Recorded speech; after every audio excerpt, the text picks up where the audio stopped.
We were digging out from yet another winter storm in a season inching toward a record snowfall.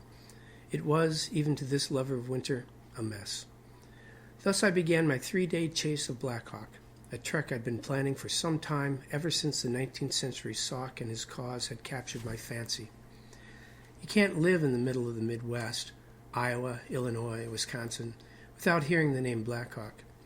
You'll find Blackhawk County, Blackhawk Community College, Blackhawk High School, Blackhawk Parks and Businesses, and of course, the Chicago Blackhawks hockey team, just to name a few. But for the most part, it's just another name. I'd often wondered about the whole ill-fated Blackhawk War of 1832. I'd often wondered about the curious juxtaposition of the beautiful lands that Blackhawk and his people had lived in and passed through, and how that beauty must have mixed with blood and fear. I'd often thought about following the path myself. Setting out to trace the Blackhawk Trail by car was cheesy, but hoofing it on foot for 4 months was simply not an option. Setting out in the aftermath of the winter's worst storm was an accident to the calendar. This was simply when I had blocked out some time to travel. 2 days after the storm, I thought the roads would be cleared and safe. But for the first 25 miles heading south out of my home in Dubuque, Iowa, I gripped the steering wheel tightly, turned off the CD player, sat at the edge of my seat, and plodded down the frozen highway at 30 miles an hour, gaping at the dozens of abandoned cars and semis still in the median and ditches, one flipped on its roof, and calculated the safest place to turn around and try again another day. Soon, however, the highways cleared to the south, and in the end it struck me that by now it was safer to just keep going than to drive back through the mess from which I'd just emerged. Still, it occurred to me after the fact that this deep winter excursion in below-zero wind chills and icy roads was in some small way an act of solidarity with Blackhawk and his band, if only in the sense of sharing a bit of discomfort.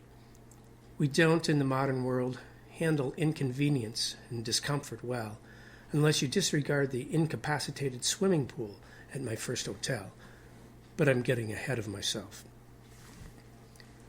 I had actually begun my own chase of Blackhawk the previous October when I drove to Rock Island, Illinois, to view the Blackhawk State Historical Site on the hills overlooking the valley where Blackhawk's home village of Saukenuk had been situated, 80 miles south of my home.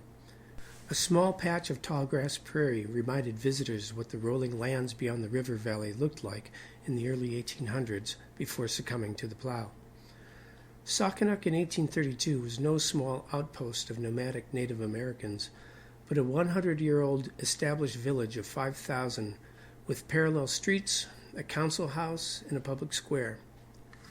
Outside the village, women tended 800 acres of corn, pumpkins, squash, and other vegetables. The men fished and hunted. Through the spring, summer, and autumn, the villagers engaged in games and contests, and the young courted and slipped off to the nearby Rock Island to pick berries. In late fall, the villagers would cross the Mississippi and disperse in small bands into the Iowa prairies to overwinter, hunting for meat and furs. Each spring, they'd return to Saukenuk. In 1804, a group of 5 Sauk trading in St. Louis signed a treaty which they themselves did not understand and had no authority to sign. The treaty, among other things, ceded all land east of the Mississippi, including the village of Saukenuk, to the Americans. Since the treaty was not to be implemented until settlers arrived, and since its signatories hadn't understood it anyway, it was unknown among the Sauk until they were informed in 1831 not to return to their village the following spring. The Sauk chief Keokuk counseled acquiescence, but Blackhawk and a band of dissidents disagreed. In spring of 1831, Blackhawk and his band returned to Saukenuk, but as June rolled around, the Illinois militia was summoned to remove them. The Army's Major Edmund P. Gaines tried one last time at Fort Armstrong to convince the Sauk to abandon the village. For the moment, Blackhawk capitulated, reluctantly signing an agreement to never return to the east side of the Mississippi. But such was not in Blackhawk's heart. My reason teaches me that land cannot be sold. The Great Spirit gave it to his children to live upon and cultivate as far as necessary for their subsistence, and so long as they occupy and cultivate it, they have the right to the soil. Blackhawk, an autobiography. You can feel the tension in the cabin as Major Gaines upbraids a warrior who is not even a chief, yet has led his band of Sauk across the Mississippi in defiance of orders. Who is Black Hawk? Who is Black Hawk? I am a Sac. My forefather was a Sac, and all the nations call me a Sac. Gaines cuts to the quick. I came here neither to beg nor hire you to leave your village. My business is to remove you, peaceably if I can, but forcibly if I must. How smooth must be the language of the whites when they can make right look like wrong and wrong like right. Black Hawk, in Autobiography. By April of 1832, however, Black Hawk could no longer accept such terms. He crossed east of the Mississippi from the mouth of the Iowa River with a band of 1,500 followers, warriors, women, children, and elderly, determined to reoccupy their native village of Saukenuk. Within days, he discovered he'd been duped by his own advisors into believing that neighboring tribes and even the British in Canada would come to their aid. With the military en route to remove them, Black Hawk attempted surrender. The surrender was botched, however, when Black Hawk dispatched a small band of observers to trail the 5 Sauk sent forth with a white flag. When Army soldiers spotted the observers, they misread the scene as an ambush and fired upon the Sauk, killing several, including those carrying the surrender flag. A few of the observers escaped to the Sauk camp, where Black Hawk rallied his warriors for a revenge attack. The army, as yet undisciplined, fled in confusion and panic in what would become known as Stillman's Run. The winds keep whipping across the long stretching fields as I head toward Stillman Valley, population 1,100.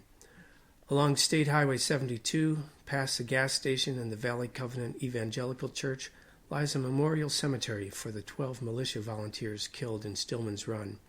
12 plain, white marbled headstones with names largely eroded stretch out across the snow.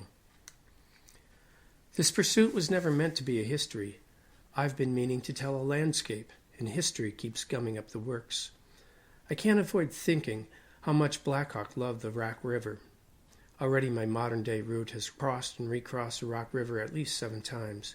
As Black Hawk's band forged deeper and northeast and crossed over into present-day Wisconsin, no doubt he followed the Rock River because it offered easy passage and, of course, a steady supply of water and decent food. But that alone doesn't explain it for me. I've got to think that he loved this river. The Rock River had bathed his native Saukenuk, and he had paddled it frequently in his travels. Now on the run, perhaps he was soothed by the familiar waters. Crossing over from Illinois into Wisconsin, I settle on Fort Atkinson as my first night's rest.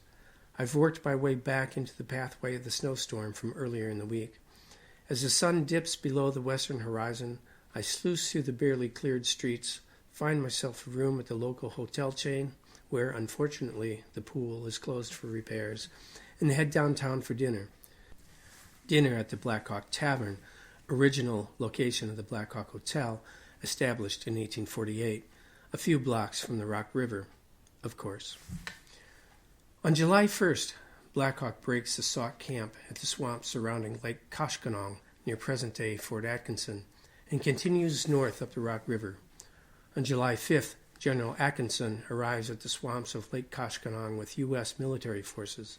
On July 6th, General Dodge arrives at Atkinson's camp with his militia force of volunteers. On the second morning, I awake to find a fresh dusting of snow in the car. Having wandered back into the brunt of the snowstorm, my immediate plan is to check the condition of the roads heading north. If necessary, I'll have to head back home to the west bank of the Mississippi to Dubuque and resume the trek when the roads have cleared. I email back home to say I'll decide in a few hours whether to continue. But the sun is bright and the highway's cleared.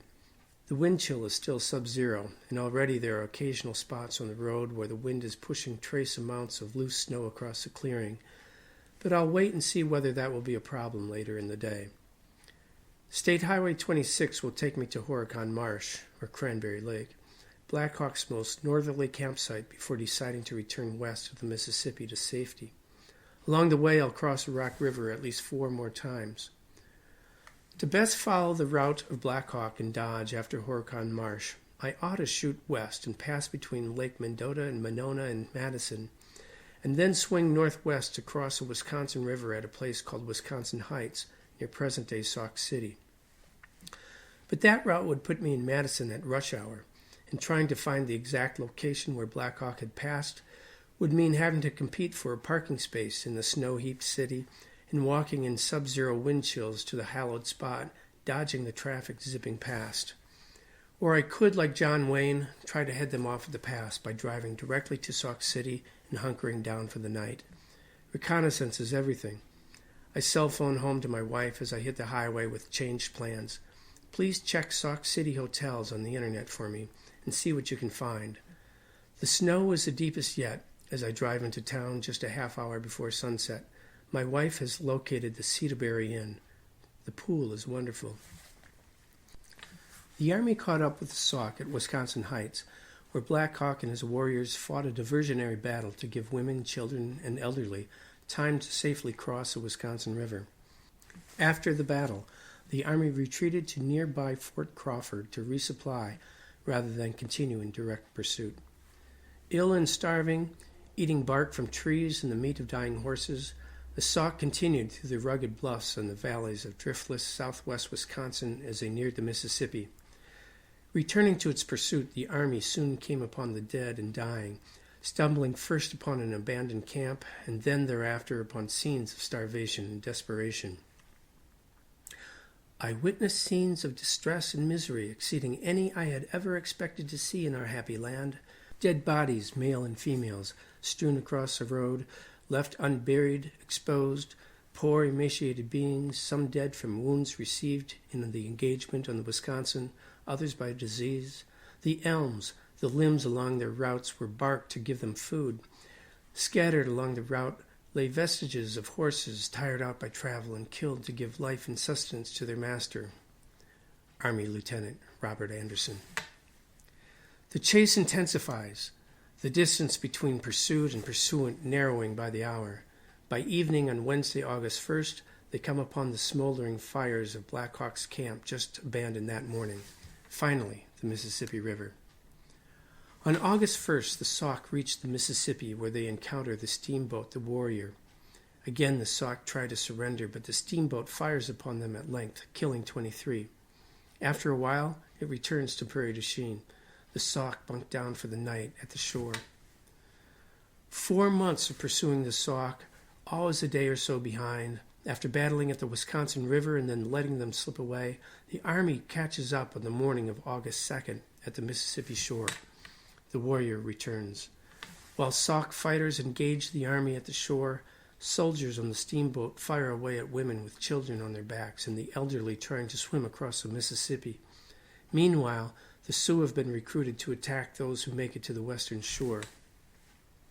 Of the 1,500 Sauk who crossed the Mississippi with Black Hawk in April, only 150 survived.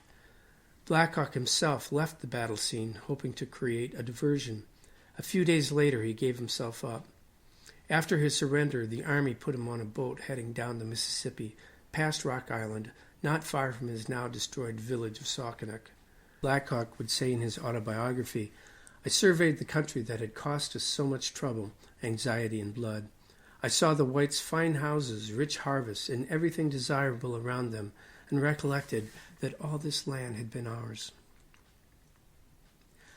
I'm feeling a bit wrung out as I gaze at the massacre site along the Mississippi.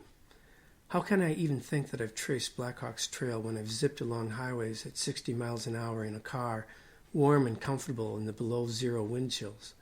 Danger for me has meant not making stupid decisions about road conditions. But even so, I've been on the road, alone, chasing Black Hawk for 3 days and 500 miles across ice-covered roads, and I knew it was going to come to this. I knew that this is where it ended and how. And yet I'm not prepared for the heaviness I feel. At 2 p.m. on my third day of travel, I take one last glimpse of the battle bluff, shut the car door, and begin the drive back home. It was never my intent to write a war story. I've always rolled my eyes when Civil War buffs give you a play-by-play of their favorite battle, or when high school history teachers explain precisely how the Allied troops chiseled their advantage in World War II. I'm dangerously close to being able to tell you this about the Black Hawk War. But I keep coming back to this. The hills and bluffs that I love along the Mississippi River, the places where I hike and ski and bicycle and drive and admire, have been loved and desired and regarded as sacred by others too. It's long been established that the land can be bought for cash, but its more dear purchase and loss is by heart and soul and blood.